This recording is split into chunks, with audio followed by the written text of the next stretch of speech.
이 새벽 우리에게 주신 하나님의 말씀은 로마서 12장 1절로 2절 말씀입니다.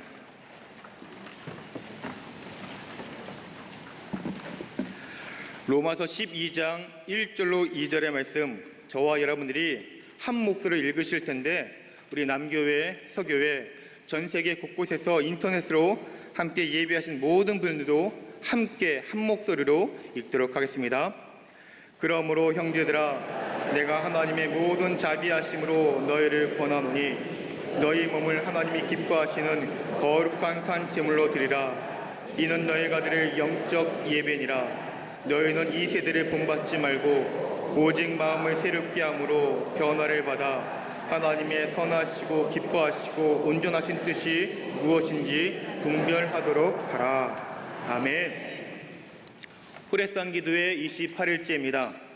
한 걸음 한 걸음 거룩한 산 호렙에 오르시는 여러분들에게 하나님의 크신 사랑과 은혜와 은총이 그리고 기도의 응답이 넘쳐나게 되시기를 주님의 이름으로 간절히 축원합니다. 말씀의 제목은 예배와 삶은 하나입니다. 예배와 삶은 하나입니다입니다. 창공을 멋지게 난 새 가운데 수리과에 속하는 솔개라고 하는 새가 있습니다. 이 솔개는 적게는 한 40년, 많게는 80년을 산다고 합니다. 그런데 모든 솔개가 다 그런 것은 아니라고 합니다. 40년을 사는 솔개, 그리고 80년을 사는 솔개가 나누어진다고 합니다. 솔개는 이 40년이 될 때까지 열심을 다해 사냥을 합니다. 그 사이에 부리는 길어집니다. 그리고 말려 들어가서 먹이를 잘 쪼을 수가 없게 된다고 합니다. 발톱은 약해져서 부러진다고 합니다. 날개털은 볼품이 없어져가지고 군데군데 빠진다고 합니다. 솔개, 이제 40년이 지나면 그런 자신의 모습을 보면서 그대로 생을 마감하거나 먹이를 제대로 구하지 못한 채 굶어 죽는다고 합니다. 하지만 더 오랜 삶을 꿈꾸는 솔개, 커다란 결심을 하고 실행에 옮긴다고 합니다. 제일 높은 바위산 꼭대기에 올라갑니다. 그리고 맨 처음 자신의 부리를 바위에 계속해서 내려 찍는다고 합니다. 그 과정을 통해서 말려 들어갔던 부리가 깨지게 됩니다. 그리고 새로운 부리가 나오게 되는 겁니다. 그 다음 그 부리로 약해진 발톱을 하나하나 뽑는다고 합니다. 그 다음은 날개털의 부리로 하나하나 뽑습니다. 그런 고통의 순간들이 지나고 나면 솔개는 새로운 부리, 새로운 발톱, 새로운 날개를 가진 새로운 솔개가 된다고 하는 겁니다. 그렇게 해서 솔개는 다시금 40년의 세월을 더 누릴 수 있다고 합니다. 한낱 미물인 솔개도 40년을 더 살기 위해서 뼈를 깎는 자세로 자신을 변화시키는데, 하나님의 자녀인 우리도 하나님이 기뻐하시는 삶, 세상과 구별된 삶, 하나님께 영광 올려드리는 삶을 살기 위해서 변화되어야 되지 않겠습니까? 오늘의 말씀이 강조하고 있는 것이 바로 그것입니다. 이렇게 시작합니다. 그러므로 형제들아, 내가 하나님의 모든 자비하심으로 너희를 권하노니. 여기 그러므로가 중요합니다. 그러므로는 앞에 있는 내용의 원인이 되는 것이고 뒤에 나오는 내용의 결과가 되는 접속사입니다. 그러면 1절의 그러므로, 이 그러므로가 무엇을 받는 말입니까? 로마서의 말씀은 1장부터 11장은 교리적인 부분에서 이야기합니다. 그리고 12장부터 16장은 윤리적인 부분으로 나누어 볼 수 있는데, 이 두 부분을 연결하는 고리, 그 고리와 같은 연결을 하는 것이 바로 그러므로입니다. 모든 사람이 죄를 범하였습니다. 하나님의 영광에 이르지 못하게 되었습니다. 이방인 유대인 할 것 없이 모든 사람은 다 죄인입니다. 그래서 하나님의 영광이 떠나고 소망이 없습니다. 그런데 죄인인 우리에게 예수님을 통해 가지고 하나님의 의가 나타났습니다. 그 의를 힘입어서 믿음으로 말미암아 구원받게 되었습니다. 하나님과 평화를 이루게 되었습니다. 예수님과 영적으로 연합하게 되었습니다. 그 증표가 세례입니다. 한 걸음 더 나아가 죄와 율법으로부터 자유를 얻게 되었습니다. 하지만 여전히 우리의 마음속에 죄가 남아 있습니다. 우리의 죄의 문제를 해결하기 위해서 우리 안에 성령님이 찾아오셨습니다. 그 성령으로 말미암아 우리가 승리하게 됩니다. 더 이상 예수를 믿는 우리에게 저주 없습니다. 정죄 없습니다. 하나님의 아들, 하나님의 양자가 되었기 때문입니다. 그래서 최후 승리를 얻게 되었습니다. 그러면 이제 어떻게 살아가야 되느냐? 바로 이겁니다. 사랑하는 여러분, 구원 받으셨습니까? 구원 받으셨습니까? 하나님의 은혜를 입으셨습니까? 그러면 하나님의 뜻대로 살아가야 되는 겁니다. 이 새벽 말씀을 통해 구원받은 자로서, 하나님의 은혜를 입은 자로서 과연 어떻게 살아가는 것이 옳은 것인지 말씀을 통해 영적인 지혜를 깨닫고 기도의 제목을 얻고자 합니다. 그 첫째, 거룩한 산 제물로서의 그리스도인입니다. 거룩한 산 제물로서의 그리스도인. 로마서를 크게 두 부분으로 나눌 수 있다 말씀드렸습니다. 1장부터 11장까지는 교리적인 부분으로 믿음에 대해서 말씀합니다. 이어지는 12장부터 16장까지는 윤리적인 부분입니다. 삶에 대해서 이야기합니다.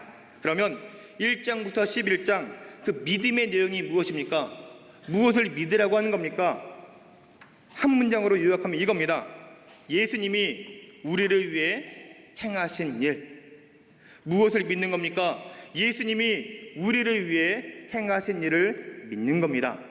예수님이 우리를 위해 하신 일 때문에 우리는 구원받았습니다. 그러면 예수님이 우리를 위해 행하신 일은 과연 무엇입니까? 예수님이 우리를 위해 행하신 일은 몸을 바치신 겁니다. 베드로전서 2장 24절입니다. 친히 나무에 달려 그 몸으로 우리의 죄를 담당하셨으니, 친히 나무에 달려 그 몸으로 우리 죄를 담당하셨다. 예수님이 우리를 위해 행하신 일, 자신의 몸을 우리에게 주신 겁니다.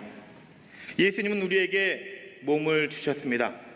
예수님이 우리에게 몸을 주셔서 우리를 구원해 주셨다면 우리도 예수님께 몸을 들여서 거룩하게 사는 것이 마땅한 것 아니겠습니까?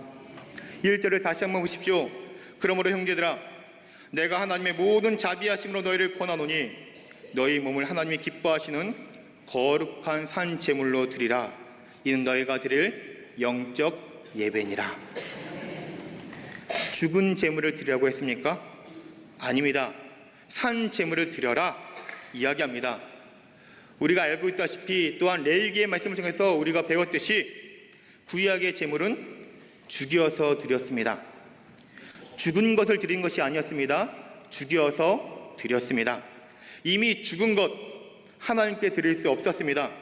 제사에 사용되었던 소나 양 가운데 흠없는 수컷이어야 했습니다. 제사를 드려놓은 사람은 제물을 이끌고 회막 어기로 나아갑니다. 그리고 제물의 머리 위에 자기의 손을 얹습니다. 자기의 죄를 제물에게 전가한다고 하는 행위입니다. 제물의 머리 위에 손을 얹었을 때 아마도 자기의 삶의 모습들이 주마등처럼 지나가지 않았겠습니까? 아, 내가 이렇게 살아왔구나. 부끄럽고 참담한 마음이 들었을지도 모릅니다. 손을 얹은 행위가 끝난 뒤 제물을 가지고 온 사람은 그 짐승을 직접 잡아야만 했습니다. 제사장이 잡는 것이 아닙니다. 전문가가 대행해 주는 것도 아닙니다. 살아있는 동물의 목숨을 거둔다고 하는 것, 어질고 착한 눈빛을 하고 있는 그 가축을 잡는다고 하는 것, 그것도 나의 죄를 대신해서 나의 죄를 대신 뒤집어 쓴 그 짐승을 잡는다고 하는 것, 참 아찔한 일이었을 겁니다. 제사를 드리고 제물을 가지고 온 사람 자신의 죄 때문에 이 제물이 죽는 과정을 하나하나 다 보게 됩니다. 자신의 죄를 제물에게 전가하는 안수라고 나면 직접 자신의 손으로 제물의 껍질을 벗깁니다. 각을 뜹니다. 그 과정들을 통해 가지고 피로 얼룩이 된 자신의 모습을 보게 됩니다. 그것은 사실 죄 지은 사람이 받아야 할 형벌이라고 하는 사실을 다시금 깨닫게 되는 겁니다. 흠없는 제물이 자신을 대신해서 죽는 그 과정을 통해서 하나님의 심판이 얼마나 무서운지, 죄 지은 사람이 받아야 할 그 대가가 얼마나 심각한 것인지 직접 몸으로 체험하게 됩니다. 그리고 제단불에 올려서 제물이 하나도 남김없이 태워지는 것을 보면서 죄인으로서 자기 자신 역시 형체도 없이 사라짐을 경험하게 됩니다. 이렇게 제물이 죽임당하고 조각난 채 불태움을 당하는 일련의 과정을 통해서 예배자는 본인이 죽고 조각나고 불태워지는 것을 경험하게 되는 겁니다. 예배자는 거기에서 제물과 함께 죽는 것이나 다름이 없는 체험을 하게 됩니다. 오늘날을 살아가는 우리들, 소나 양, 동물의 피가 아닌 예수 그리스도의 피로 영원한 죄의 용서의 은총을 받게 되었습니다.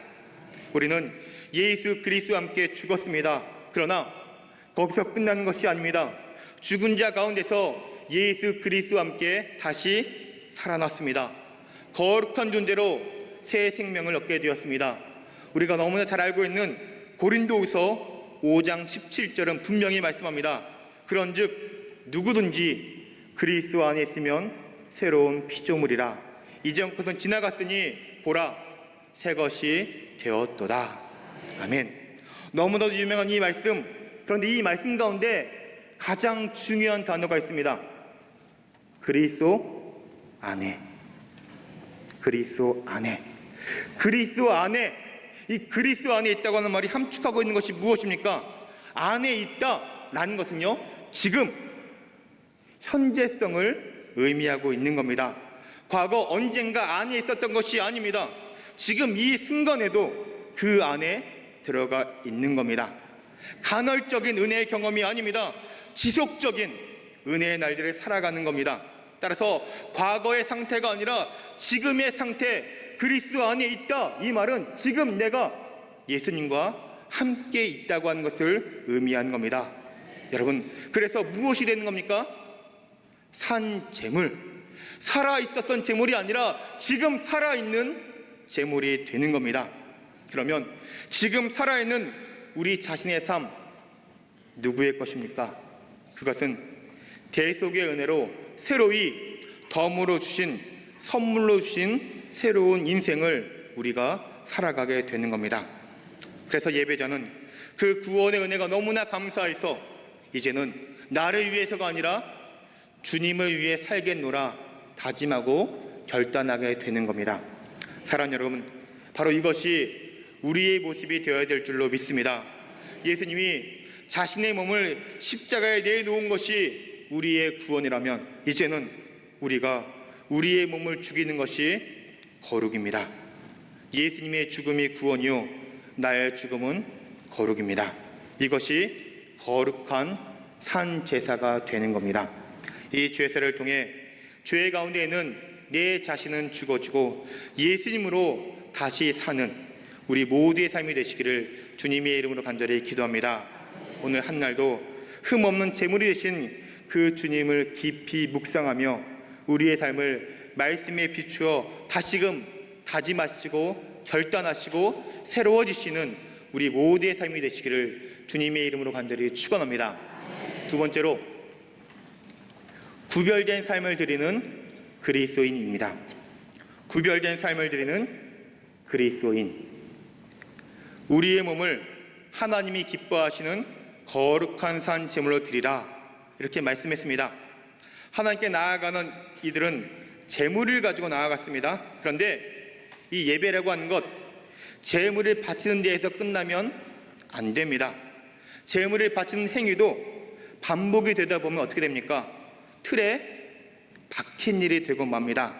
제물을 바치는 것으로 사제가 완수되었다 생각하면 그건 큰 오산입니다. 이사야 선지자는 삶의 변화가 수반되지 않은 제사에 대해서 너무나도 신랄하게 비판하고 있습니다. 이사야 1장 11절로 12절 말씀입니다. 여호와께서 말씀하시되 너희의 무수한 제물이 내게 무엇이 유익하뇨? 나는 순양의 번제와 살찐 짐승의 기름에 배불렀고 나는 수송아지나 어린 양이나 숫 염소의 피를 기뻐하지 아니하노라. 너희가 내 앞에 보이러 오니 이것을 누가 너에게 요구하느냐? 내 마당만 밟을 뿐이니라. 여러분, 우리가 하나님께 드릴 영적 예배의 또 다른 모습이 있습니다. 우리의 거룩한 삶입니다. 다시 한번 2절에 보십시오. 너희는 이 세대를 본받지 말고 오직 마음을 새롭게 함으로 변화를 받아. 그런데 문제가 있습니다. 그 문제가 무엇이냐? 내가 세상 안에 있다고 하는 겁니다. 내가 살고 있는 삶의 현 주소, 이 세상의 한 복판이기 때문에 세상 사람들과 만나서 일을 해야 합니다. 그들과 함께 살아가야 합니다. 그들과 함께 호흡하며 살아가야 됩니다. 그런데 그들의 생각이 우리와 다릅니다.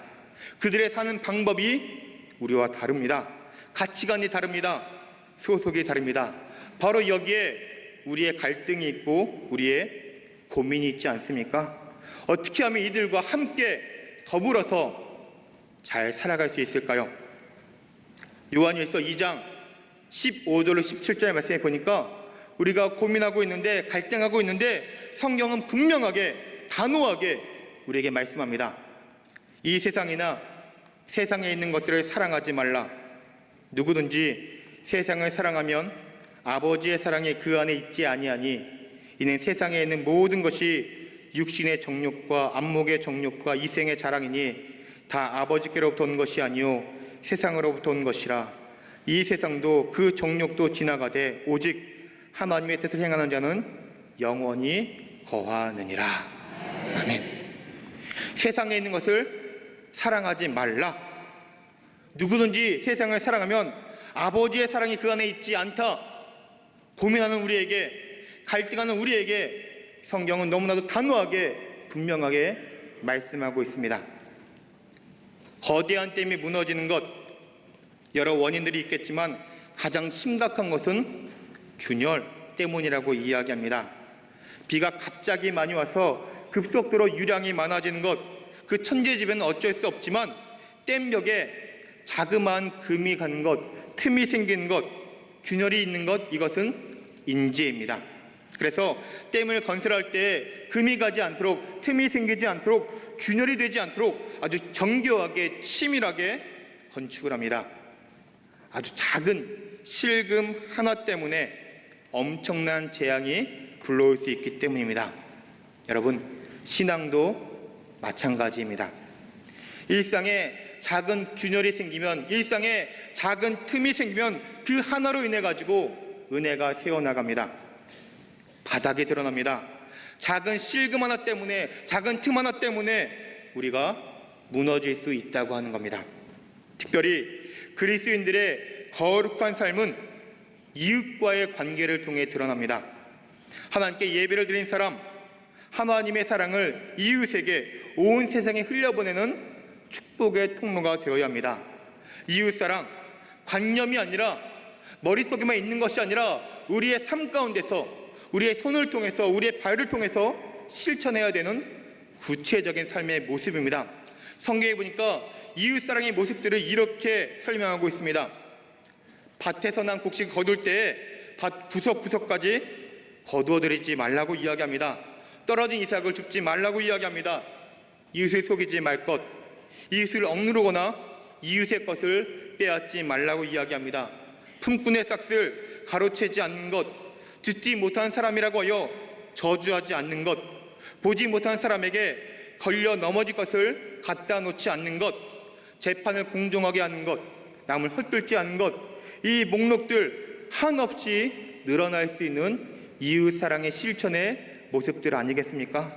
이처럼 어떻게 살아야 마땅한지를 잘 알면서도 우리는 어떠합니까? 말씀대로 살아가지 못할 때가 너무나 많이 있습니다. 만족을 모릅니다. 감사를 모릅니다. 그저 내 배, 내 결핍을 채우기에 급급했던 그동안 우리들의 모습은 아닙니까? 이렇듯 욕망의 쳇바퀴를 돌리는 사람은 갚을 수밖에 없습니다. 전도서 기자, 전도서 1장 8절에서 우리에게 이렇게 권면합니다. 모든 만물이 피곤하다는 것을 사람이 말로 다 할 수 없나니 눈은 보아도 족함이 없고 귀는 들어도 가득 차지 아니하도다. 그렇게 사랑하는 여러분, 우리가 전심을 다해 구해야 될 것이 있습니다. 우리가 전심을 다해 구해야 될 것은 이 세상에 이런저런 것들이 결코 아닙니다. 우리가 전심을 다해 구해야 되는 것, 이 세상에 이런저런 것들이 아니라 바로 하나님 한 분인 줄로 믿습니다. 이 시간 우리가 드린 예배를 한번 점검해 보시기를 바랍니다. 오늘 우리가 드린 예배가 진정한 예배이십니까? 두렵고 떨리는 마음으로 하나님께 나아오고 계십니까? 삶으로 그분을 예배하고 있습니까? 시인 최승호 씨가 때밀이 수건이라고 한 시에서 삶의 변화가 일어나지 않는 우리 그리스도인들을 낯뜨겁게 하고 있는데, 그 시의 한 부분입니다. 꿍쳐둔 속옷 같은 죄들을 안고 멋진 옷차림으로 간편한 세탁기 같은 교회에 속죄하러 나가는 양들. 꿍쳐둔 속옷 같은 죄들을 안고 멋진 옷차림으로 간편한 세탁기 같은 교회에 속죄하러 가는 양들. 예배를 세탁기에 비유했습니다. 때 묻은 옷, 세탁기 안에 집어 던지듯 일주일 동안 살아왔던, 그래서 일주일 동안 살면서 지은 죄를 교회에 오는 것으로, 예배드린 것으로 말끔히 씻었다, 그렇게 착각하지 말아라, 시인은 이야기합니다. 사랑하는 여러분, 영적인 예배는 우리의 몸, 우리의 삶을 통해서만 구현이 되는 겁니다.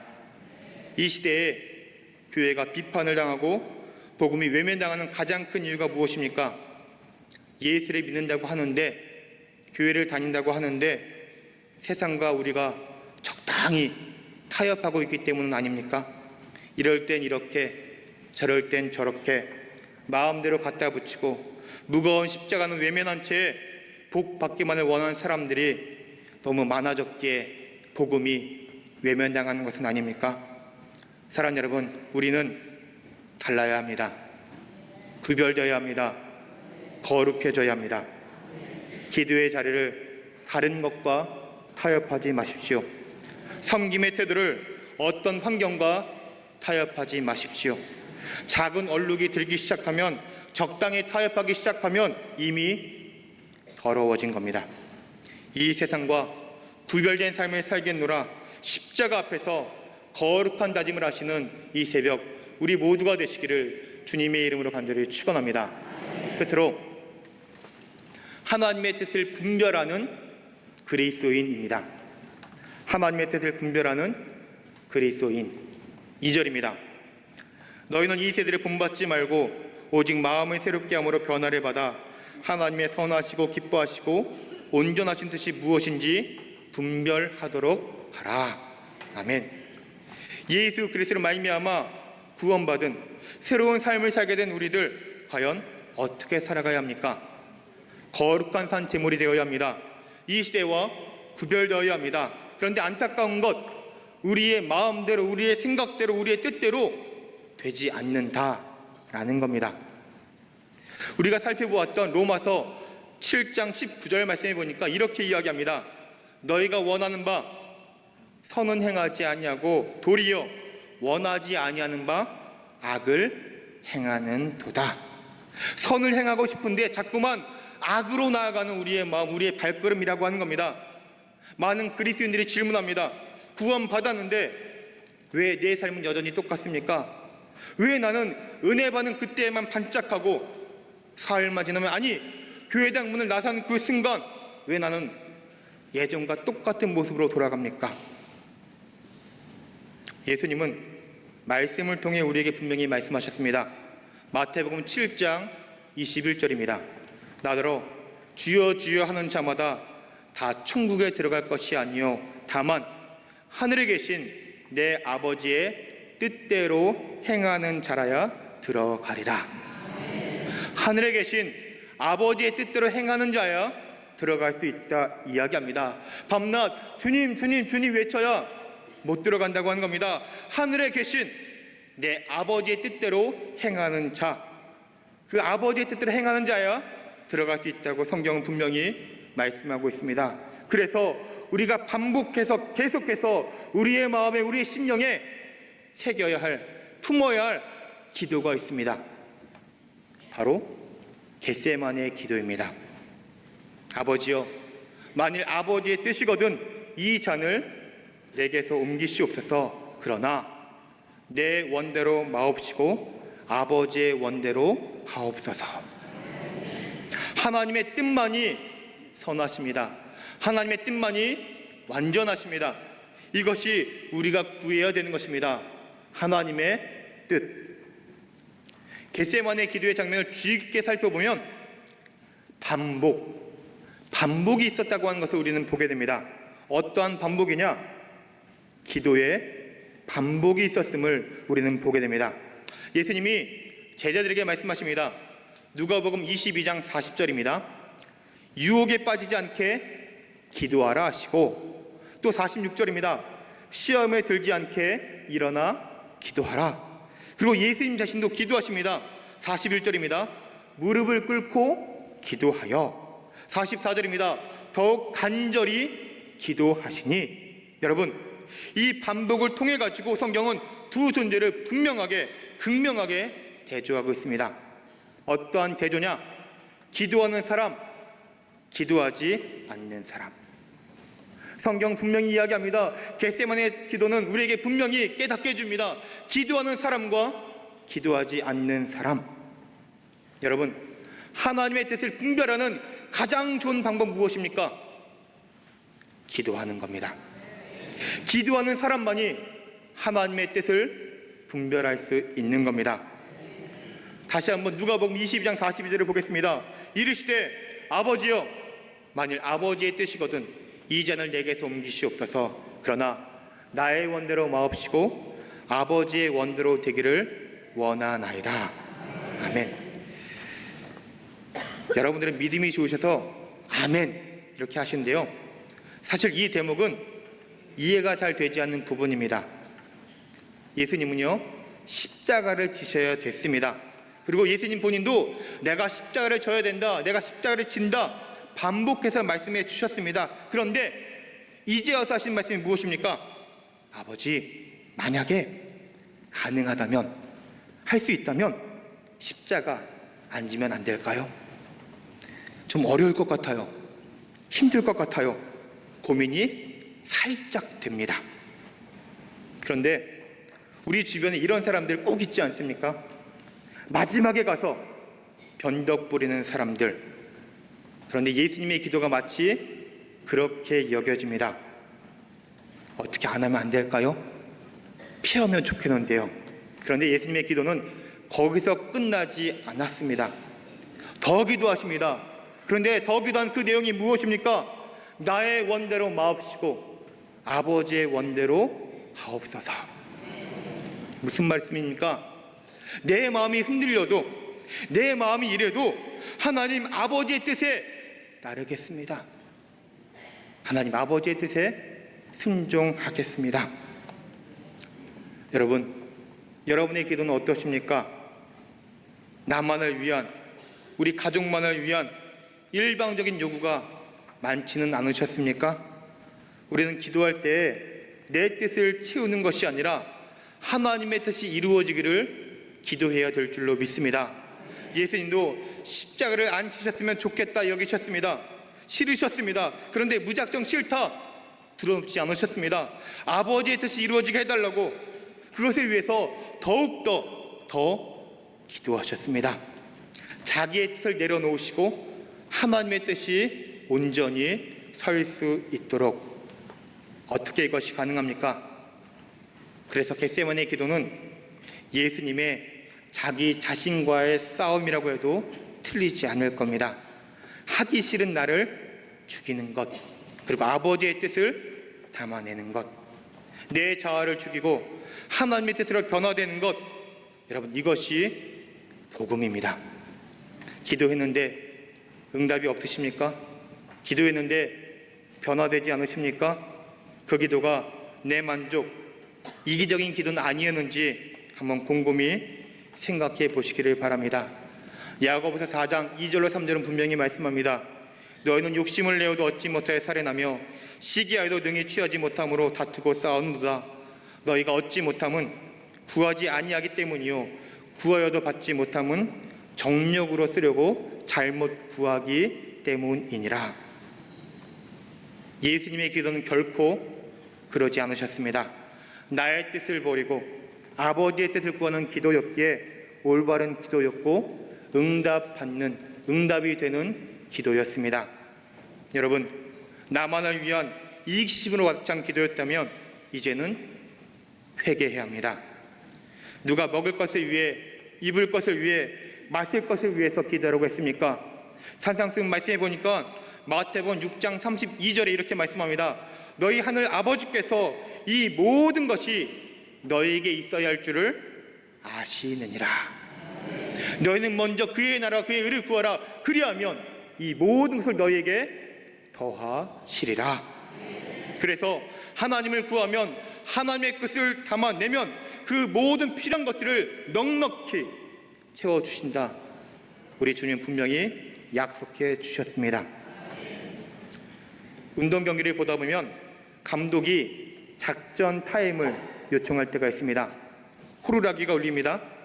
전광판의 시계는 멈추고 선수들은 감독이 있는 곳으로 몰려갑니다. 그때 감독, 팀의 힘을 모으기 위한 새로운 전략을 설명해 줍니다. 이처럼 작전 타임이라고 하는 것, 숨을 고르고 경기 전략을 새롭게 세우고 변화를 취할 수 있도록 하는 시간입니다. 남은 시간 동안 팀의 능력, 팀의 힘을 어떻게 사용할지 결정하는 중요한 시간이 바로 작전 타임을 통해서 이루어집니다. 여러분, 기도가 무엇입니까? 기도는 하나님의 뜻을 분별하는 하나님의 작전 타임 시간입니다. 마음과 영혼의 숨 고르기를 제대로 할 수 있는 순간, 그리고 바뀌어져야 될, 변경되어야 할 삶의 방향을 올바로 잡는 시간, 변화가 필요한 곳에 과감히 손을 대며 다시 힘을 다해서 뛸 수 있는 준비를 하는 기회, 하나님의 뜻을 분별하는 시간, 그것이 바로 기도입니다. 우리가 힘써 기도할 때 하나님의 뜻이 깨달아지게 될 줄로 믿습니다. 하나님의 은혜로운 다스리심이 우리의 삶 속에 기도를 통해서 나타나게 될 줄로 믿습니다. 깨어있는 시간, 나는 사라지고 하나님만 뚜렷해지는 그 시간, 기도로 하나님의 뜻을 분별하여 하나님의 기쁨이 되고 하나님의 자랑이 되며 증인 되시는 우리 모두가 되시기를 바랍니다. 그래서 삶으로 예배하는, 예배를 삶으로 드러내는 우리 모두가 되시기를 주님의 이름으로 간절히 축원합니다. 고마우신 하나님, 이 새벽 우리를 깨워주시고 소망의 산, 치유의 산, 넘쳐흐르는 은혜의 장인 호렙산으로 우리를 인도하여 주시니 참으로 감사합니다. 말씀을 통해 우리들의 모습을 되돌아보았습니다. 주님, 죄송합니다. 나만을 위한 삶이었습니다. 이기심으로 가득 찬 삶이었습니다. 이제 새롭게 다시금 다짐하며 결단합니다. 거룩한 산채물로 이 세상과 다른 구별된 그리스도인으로 하나님의 뜻을 분별하는 기도의 사람으로 살아가겠습니다. 변화된 새로워진 우리를 통해 오직 주님의 이름만이 높아지게 하시고 오직 주님만 증거하며 오직 주님께만 영광 올려드리는 우리 모두가 되게 하여 주옵소서. 그래서 삶 가운데 가정에, 일터에, 사업장에 변화가 있게 하시고 성장이 있게 하시고 성숙이 있는 삶으로 예배하는, 예수를 닮아가는 우리 모두가 되게 하여 주옵소서. 이 모든 말씀 우리의 전부 되시는 예수님의 이름으로 간절히 기도합니다. 아멘.